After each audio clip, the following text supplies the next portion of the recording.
So I'm going to teach you how to excel at anything in life. Sound like a bit of a know-it-all, but it's an interesting topic, and it's more a concept of what I found with fighting, and I think it applies to everything else.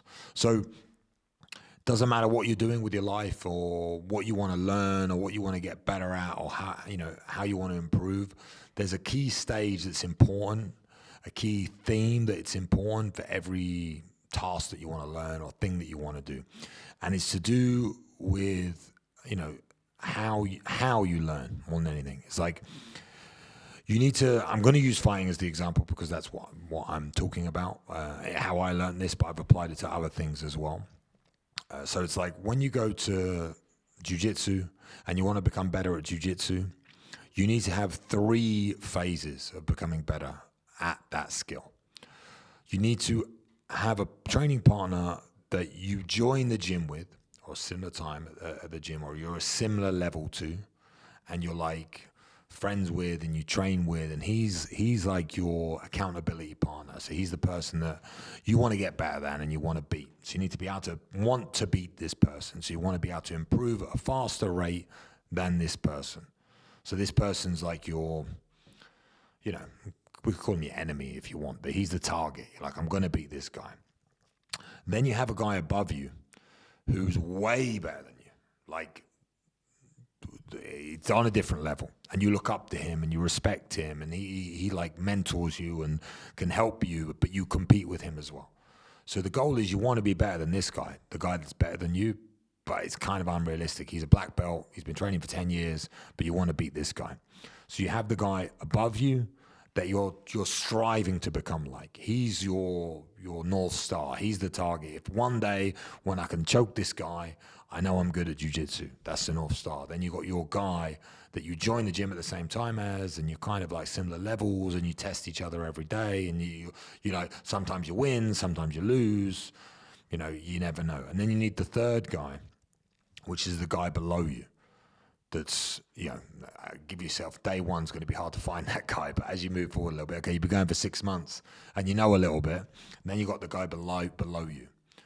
He's the guy that you can try new things with, that you can gain confidence with, that you can, okay, now, again, we're talking about jiu-jitsu. I've got really good back control, but I suck when I'm full mount. So I'm going to just go full mount on this guy all the time, and I'm going to test it. And then I'm going to add layers of pressure because it works on the lower level guy. Does it work on the middle level guy? I try it with the middle level guy. Okay, it works there as well. Now I'm going to try it at high level. I'm going to try it with the best guy. I'm going to try it with the black belt. You try it there. That's how you can build layers of pressure to check that you're improving and that you're becoming better. And this is how I looked at fighting in my fight career. I would try and get good at something, and I would find someone that's very, very good at that one thing, and they would be my top player. Then I'd find a guy that's okay in the middle, and a guy doesn't even know how to do it, and he'd be the bottom. And I would test it across the 3 different stress levels, and I would slowly improve it, and clean it, and go over it over and over again, and sharpen that skill set. And then maybe you move to try and you do it on someone new that's never seen it before, never felt it before, and you see if it works. You think most fighters, they always want to train with the best guys in the world. I want to train with the best guys in the world. Best guys in the world are going to make me the best, etc., etc. What's it? Steel sharpens steel, or I think that's the phrase. It's like, not really, because if you're not as good as the guys and you train with the guys, they just beat you up all the time. So you get tougher, but you don't get any better from training with, people that are better than you. You test yourself against those people, but you don't actually improve at that thing by just losing all the time. You actually get worse. So the way to improve is to actually train more with the guy that you're better with. Train with a guy that you're better than. If you train with the guy that you're better than over and over again, and you repeatedly win,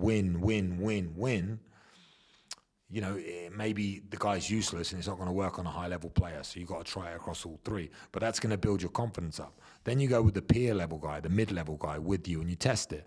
And if you win against that guy, then you can go with a guy better than you. So you have these 3 levels of pressure. If you only train with the top level, you're never going to improve. You're always going to feel like a loser, feel like you're getting beaten up, feel like you're struggling, You're not going to build any confidence up. If you just go with a guy that's worse than you, you're going to feel super confident, but you're never actually going to test yourself and become better. If you only go with a guy that's the same level than you, you're never going to get tested. You're never going to have time to improve. So you need all three types of opponents. And I've found that this works with fighting, definitely, but I think it works in life with everything that you do. If you want to learn any skill, you need to find the person that you look up to, call them the mentor. If you want to call them a mentor, you need to find the guy that you are better than. You can call them a mentee. You can help them. You can explain it to them. The best way to get better at a skill is to teach a skill. So if you learn something, if you have to explain that to somebody else, you have to know it extremely well to teach someone else how to do it. That's, again, what I did with the fighting. 6 months after I started fighting, I started teaching the beginners. So the first day guys that would come in, I would help them as much as I could with my coach and everything else. And then you need that combative partner, that guy that, you know, is your peer, the same level as you, who you are always trying to beat, and you're marking against that guy. And that's the guy that should change the most. He's the guy that you should improve at a faster rate than, or he should improve at a faster rate than you. You want to be the guy improving faster. But if you start beating him all the time, you need to upgrade and change partners.